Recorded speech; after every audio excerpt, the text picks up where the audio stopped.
दोस्तों, yes bank की बात करें तो यहाँ पे बहुत बड़ी गुड न्यूज निकल के आ रही है। यस बैंक को अब निफ्टी बैंक में शामिल किया जा रहा है। आप देखें, निफ्टी बैंक इंडेक्स में यस बैंक शामिल होगी। एनएससी ने बड़ा फैसला कर लिया है। अब आप समझ सकते हो कि इससे यस बैंक की सेहत में क्या सुधार होगा, उसको समझने की कोशिश करेंगे इस प्रयोग के माध्यम से। इसके अलावा यस बैंक ने एक नई रिपोर्ट जारी की है आरबीआई से संबंधित।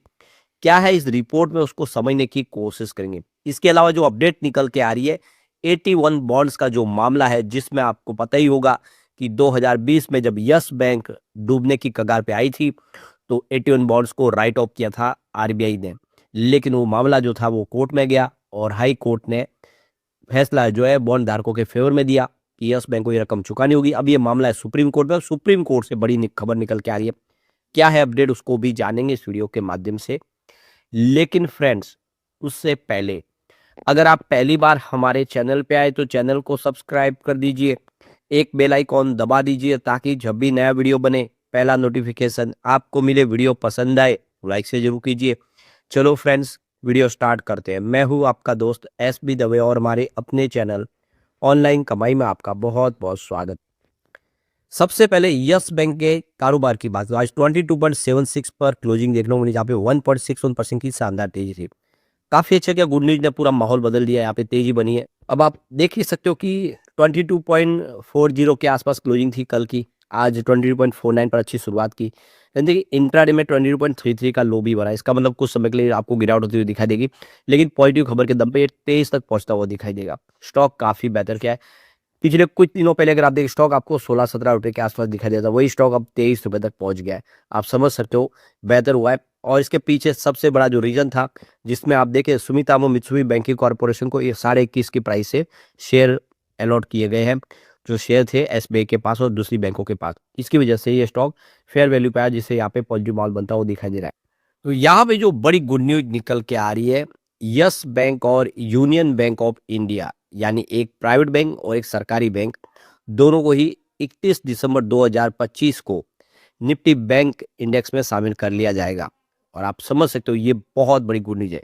यानी इसका मतलब ये है कि बहुत सारा इन्वेस्टमेंट जो निफ्टी बैंक के मुताबिक आता है, इंडेक्स देके लोग निवेश करते हैं, उसका निवेश भी अब यस बैंक में आएगा। यानी नया फ्रेश इन्वेस्टमेंट आएगा, एक भरोसा बढ़ेगा यस बैंक को लेकर। यूनियन बैंक ऑफ इंडिया तो आप समझ ही सकते हैं, तो ऑलरेडी पीएसयू बैंक है, तो लोगों का निवेश इस पे आते ही है। तो अब निफ्टी बैंक इंडेक्स में 14 स्टॉक शामिल होंगे। आप देखें तो पहले 12 संख्या थी, तो एनएससी की ओर से जो नोटिफिकेशन जारी किया उसके मुताबिक अब इसको 14 किया जाएगा। तो एनएससी ने 2 की और संख्या बढ़ा दी है। तो इसमें साथ में एक और फैसला है, जिसमें जो बैंक इंडेक्स के लिए जो वेटेज है उसको भी नए नियम लागू कर दिए गए। एनएससी के नए नियमों के मुताबिक इंडेक्स के टॉप 3 शेयरों का जो अधिकतम वेटेज सीमा तय कर दी गई है। टॉप 3 बैंकों का जो वेटेज है वो अब 19, 14 और 10 तक सीमित कर दिया गया है, या ये देखिए वेटेज इसी हिसाब से रहेगा। तो अब आप देख सकते हो कि जो ये बैंक निफ्टी वेटेज में बदलाव के चलते इनके शेयरों में जो पैसिव म्यूचुअल फंडों के जरिए जो आने वाला निवेश है उस पर भी असर देखने को मिलेगा। तो ये देखो कि सीएनबीसी टीवी 18 ने एक रिपोर्ट में आईएफएल अल्ट्राडेक्स के हवाले से जो बताया कि इस बदलाव के बाद आईसीआईसीआई बैंक के शेयरों में करीब 35.1 करोड़ डॉलर की निकासी हो सकती है, उनका निवेश कम हो सकता है, जो औसत डेली वॉल्यूम का 1.9 गुना होगा। वही एचडीएफसी बैंक के शेयरों में 33.1 करोड़ डॉलर की बिकवाली हो सकती है, निकासी निकल सकती है, जो उनका औसत डेली वॉल्यूम है उसका 1.5 गुना होगा। यानी दोनों ही बैंकों को भारी नुकसान झेलना पड़ सकता है और शेयरों की प्राइस में कमी आ सकती है, क्योंकि यहाँ पे उनके जो निवेश निकलने वाला और ये जो निवेश शिफ्ट होगा वो देख सकते हो कि यस बैंक की तरफ आपको शिफ्ट होता हुआ दिखाई देगा। तो इसका फायदा यस बैंक को होगा या फिर यूनियन बैंक ऑफ इंडिया को होगा। तो ये देख सकते हो कि निफ्टी बैंक में शामिल किए जा रहे इन दोनों बैंकों में, यस बैंक और यूनियन बैंक ऑफ इंडिया में, शेयरों में बड़ा निवेश आ सकता है। ब्रोकरेज फर्म ने कहा है कि यस बैंक के शेयरों में 11.5 करोड़ डॉलर का निवेश आ सकता है और औसत जिसका जो डेली वॉल्यूम है उसका ये 4.9 गुना होगा। वही यूनियन बैंक ऑफ इंडिया में 10 करोड़ डॉलर का नया निवेश आ सकता है, जो उसके औसत वॉल्यूम जो डेली वॉल्यूम है उसका 5 गुना हो सकता है। तो करीब 11.5 करोड़ डॉलर का नया निवेश यस बैंक में आ सकता है, इस रिपोर्ट में कहा गया है और ये बहुत अच्छी गुड न्यूज है। तो ये देखिए नोमा रिसर्च की तरफ से जो अनुमान लगाया गया है कि यस बैंक के शेयरों में लगभग 14 करोड़ डॉलर का निवेश आ सकता है। यानी नोमा के हिसाब से ये निवेश और बढ़ सकता है।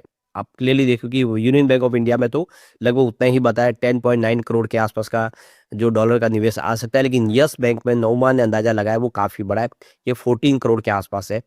तो आप देख आईएफएल का जो अंदाजा कि 11 करोड़ के आसपास डॉलर का जो निवेश आ सकता है, लेकिन नौमा का कहना है कि 14 करोड़ डॉलर का निवेश आएगा यस बैंक में नया। दूसरी तरफ एचडीएफसी बैंक में करीब 32.2 करोड़ डॉलर का निवेश निकल जाएगा और आईसीआईसीआई बैंक से 34.8 करोड़ डॉलर का निवेश बाहर जाएगा। तो दो बैंकों के लिए झटका है, लेकिन सामने यस बैंक और यूनियन बैंक के लिए एक बड़ा शानदार यहाँ पे मौका दिखाई दे रहा है, इस फायदा उठाया जा सकता है। अब एक जो बड़ी अपडेट और निकल के आ रही है, यस बैंक का जो 81 बॉन्ड का जो मामला है उसको लेकर रिपोर्ट निकल के आ रही है कि इस पूरे मामले की सुनवाई जो काफी समय से पेंडिंग थी सुप्रीम कोर्ट में, अब जनवरी में इसके ऊपर सुनवाई हो जाएगी और सुप्रीम कोर्ट इसके ऊपर कोई फैसला कर सकता है जनवरी महीने में। तो आप देख सकते हो कि सुप्रीम कोर्ट ने ये जो पूरा फैसला है उसको अपहोल्ड करके रखा था, लेकिन अब आप देख सकते हो इस पे सुनवाई हो सकती है, इसका फैसला आ सकता है। जो बॉन्ड होल्डर्स है उनको 9% एनुअल री इंटरेस्ट की जो लालच के ऊपर है उनसे बॉन्ड खरीदवाए गए थे और बाद में आप देखें वो बॉन्ड जो है वो खारिज हुए। तो जो अपडेट निकल के आ रही है सुप्रीम कोर्ट की तरफ से जो बयान निकल कर आया है, उनका कहना है कि आप देख सुप्रीम कोर्ट ने कहा है कि इस पूरे मामले की जो सुनवाई है उसकी जो हियरिंग है वो जनवरी के 3rd वीक तक कंप्लीट कर ली जाएगी।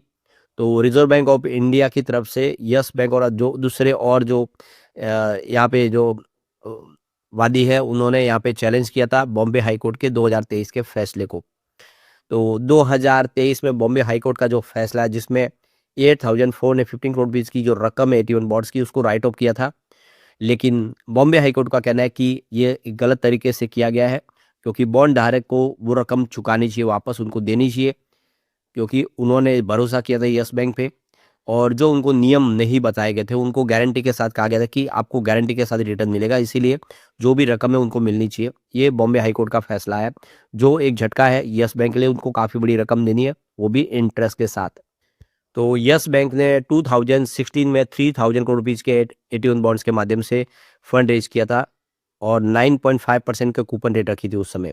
फिर अक्टूबर 2017 में इन्होंने 5,415 करोड़ रुपीज़ की फंड रेज की थी 81 बॉन्ड्स के माध्यम से, जिसमें 9% के कूपन रेट रखी गई थी। अब अगर यहाँ पे सुप्रीम कोर्ट भी बॉम्बे हाई कोर्ट के फैसले को मान्य रख देता है, इसमें बदलाव नहीं होता है, तो यहाँ पे जो बॉन्ड्स धारक है उनको 9% एनुअल इंटरेस्ट के साथ पूरी रकम चुकानी होगी यस बैंक को और ये रकम बहुत बड़ी होती है। आप समझ सकते हो इस रकम के मायने ये है कि आने वाले समय में बहुत तकलीफ हो सकती है, काफ़ी बड़ी रकम चुकाने की स्थिति आ सकती है यस बैंक की। लेकिन आप देख सकते हो कि जो नियम के कहते हैं कि उसमें ऑलरेडी बॉन्ड धारक को ये कहा गया था, उन्होंने उनसे साइन ली गई है जिसमें कहा गया कि ये बॉन्ड्स जो है वो रिस्की है और अगर बैंक को कोई भी प्रॉब्लम होती है तो आपकी जो रकम है वो राइट ऑफ हो सकती है और इसीलिए फैसला जो है ये कह सकते हैं कि यस बैंक के फेवर में आने की उम्मीद तो है, लेकिन जो भी होगा नियम कायदों के अनुसार से होगा, जो भी साक्ष्य रखे जाएंगे उसके बाद ही उसको सुप्रीम कोर्ट उसके ऊपर फैसला करेगी। देखना होगा, जो भी होगा जनवरी में इसका फैसला आ जाएगा। अब यहाँ पे एक बड़ी अपडेट और निकल गई, यस बैंक की तरफ एक नई रिपोर्ट जारी की गई है आरबीआई को लेकर। आरबीआई की जो देख सकते हो कि एक मीटिंग जो होने जा रही है एमएसपीसी मीटिंग, दिसंबर में आप देखो कि एमपीसी बैठक होगी और इसमें जो रेपो रेट है उसको 5.5 पर पे स्थिर रखा जा सकता है, यानी इस बार रेपो रेट में बदलाव नहीं होगा, यस बैंक की रिपोर्ट में कहा गया है। उनका कहना है कि दर कटौती की गुंजाइश अब सीमित हो गई है। रिपोर्ट के अनुसार जो इस समय खुदरा महंगाई है 2% से नीचे है, जबकि दूसरी तिमाही में जीडीपी 8.2% रही है। मांग में संभावित सुस्ती है, पूंजीगत खर्च में कमी है और रुपए पे दबाव है। इन सब कारणों की वजह से बदलाव की संभावना बहुत कम मानी जा रही है, ये यस बैंक का कहना है। तो ये देख सकते हो कि यस बैंक की रिपोर्ट में ये दावा किया गया है कि दरों में कटौती की गुंजाइश बेहद सीमित है, जिसे नीति निर्णय टच एंड गो स्थिति में बना हुआ है। कहा गया है कि उम्मीद करते हैं कि आरबीआई दिसंबर में रुकावट बनाए रखेगा, न तो दरों में बदलाव करेगा, न ही अपने रुख में परिवर्तन करेगा, यह यस बैंक की रिपोर्ट में कहा गया। तो ये देख सकते हो कि इस समय जो खुदरा महंगाई है 2% से नीचे बनी हुई है और अगले 3 से 4 महीनों तक निम्न स्तर पर बने रहने की उम्मीद है। वही दूसरी और भारत की आर्थिक वृद्धि अपेक्षाओं से बेहतर प्रदर्शन कर रही है, जिससे नीति पर तत्काल नरमी की संभावना घटती है। तो इसीलिए यहाँ पे कोई बड़ा फैसला नहीं होगा। तो यहाँ पे यस बैंक का कहना है कि आरबीआई के सामने कठिन नीतिगत विकल्प है। विकास दर मजबूत बनी हुई है, जबकि मुद्रास्फीति 2% से नीचे रहने के कारण ब्याज दरों में जो कटौती है वो उचित हो सकती है। फिलहाल आप देखो कि कोई भी बदलाव नहीं होगा, ये यस बैंक का कहना है। लेकिन फ्रेंड्स, कोई भी इन्वेस्टमेंट करने से पहले अपने फाइनेंशियल एडवाइजर से एडवाइस ले ले या अपना खुद का रिसर्च करें, क्योंकि मैंने वीडियो आपके एजुकेशनल पर्पज के लिए ही बनाया। वीडियो पसंद आए तो लाइक से जरूर कीजिए और चैनल को सब्सक्राइब कर दीजिए। Thank you friends.